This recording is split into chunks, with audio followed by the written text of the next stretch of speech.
Hi. Before I get started, I want to do a shout out to a friend of mine named Brent, who is a specialty coffee roaster for Brian Fuel Coffee. They do light to dark roast, and they're dedicated to sourcing and providing high quality and unique coffees that come from all over the world through their online service. And they also ship out their coffees overseas online as well. That being said, there's going to be a link to the website as well as a 50% off personal code that you can use to make your first order. I do recommend it because I've used it before. They're very good. And again, I am not getting paid for this. So if you feel up for it, check out the website, give them a shout out. So this is going to be a redo of a old series I did when I first started this video on the House of Hurin.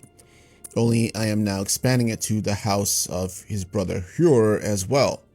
Reason being that first, it was one of my earlier videos and the audio sucked, so you have that.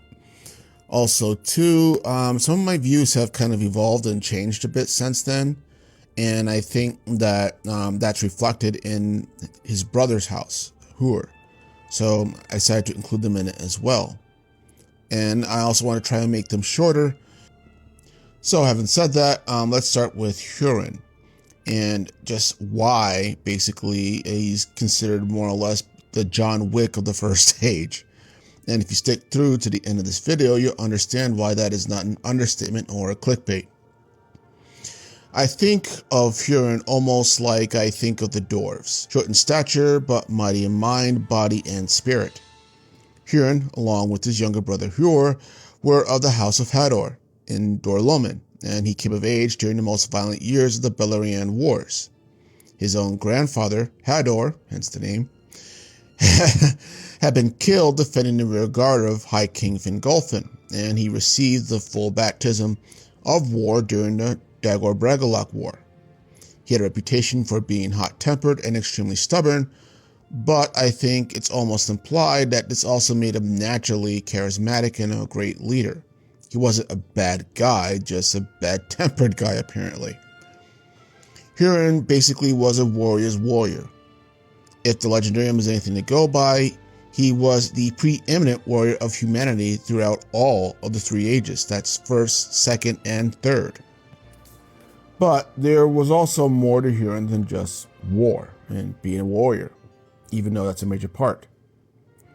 To contrast his yang to his proclivity of violence, there was also the yang that he was also a man of faith. Besides surviving and thriving under the Noldor of the Hithlum Mountains, he and his brother were the only humans to have ever seen the glory that was Gondolin, arguably the most beautiful city to have existed in Middle-earth outside of Valinor. And I think these elements fathered in him a faith that while the elves were not invincible per se, they were still on the right side of history. They were the righteous ones, if you will. Hurin seems to have sensed that despite all the wrong the Noldor had done, or at least as what the Noldor of Gondolin had educated him in the first place, that there was still some external righteousness that was on their side and supporting them low-key somehow, no matter how dark the times were or how awful the enemy was. And this was a defining quality to him that defined him even up until his death. That because of his faith in the Noldor, he still believed that they would right the wrongs of Morgoth and what he's done to Middle-earth. This is even and despite the doubt and practicality of his wife, Morwen, which I will go into during that video, the disastrous war of the Narneath or Nordiad, which led to his capture and his brother's death, and even to basically spit in the face of the devil himself, Morgoth. And I can't undersell enough that last point, because Morgoth was notorious, mind you, for causing beings to submit to him by his sheer presence and power alone. This included Maiar, Valar, elves, and men. You could literally count on one hand the rare few who could look the Valar directly in the face and essentially tell him to go fuck himself. And again, that is not an exaggeration, because that's essentially what Hurin did, though in a much more Tolkienian way, obviously, by telling him that no matter how long it might take, that the narcissistic spirit baby was weak and will be defeated at some point in time, one way or the other.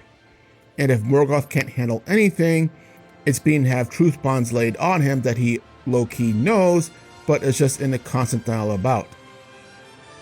This was made all the more insulting by the fact that this was coming from a mortal, someone or something who was so far beneath him on the evolutionary scale that calling Hurin an ant would be an insult to ants.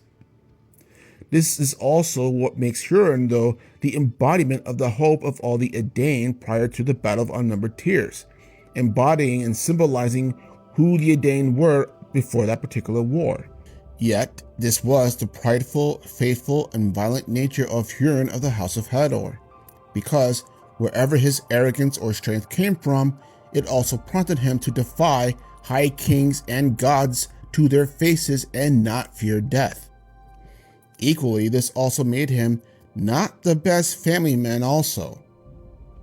He was often away from his family, had missed the death of his first daughter, I believe, the Leith, during a plague, had a complicated but loving relationship with Morwen because of their different views and somewhat different experiences, and was not around his son Turin long enough to impart to him any lesson of humility or patience that he may have learned from the Eldar or his time living. Lessons that certainly would have helped his son later on. In fact, in the book, The Children of Hurin, it's Turin who remarks that at one point that he often thought that his father preferred the company of elves to even that of his own race. It was these aspects, I think, that Morgoth recognized as well, and why he put his family on his personal hit list. When Hurin was released by Morgoth, much after he was well over 100 years old, Hurin still hadn't surrendered to him. But Morgoth used his presence and his blind spot of his pride to do more damage to the remaining free peoples of Middleearth than he would have if he had not let him go, with Hurin essentially committing genocide by killing the last of the petty dwarves to avenge his son Turin, starting a civil war in Brethil, and once again cussing out another High King and Divine Spirit to their faces. Man, I love this guy. Because the other and last aspect of Hurin was that he was also someone who believed in justice. Yes, Hurin was a warlike person. Violence and temper may have fueled his body. Faith in the Noldor may have given him purpose. But it was a radically strong sense of justice that gave him a point to focus all those previous elements on. And again, no matter who or what they were going to get both barrels. And the word consequences meant nothing to this man. And it was this that Morgoth was finally able to use to manipulate this core aspect that finally succeeded, or at least nearly succeeded, in breaking the John Wick of the Middleearth Wars. Because Morgoth, in his infantile rage, I guess you can say, finally realized that intimidation was not going to work with this person, that violence was not going to work with this person, that even threats to his family was not going to work with Hurin of the House of Hador. He had to be more underhanded. He had to be more cruel.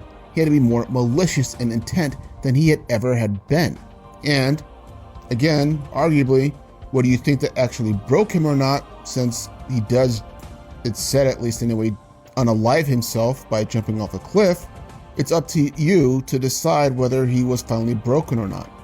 Or, like he says in the book The Silmarillion, that, quote, he was a thrall of Morgoth no longer. But that being said, let me know your thoughts below. This is the Middleearth Philosopher. You guys have a good day.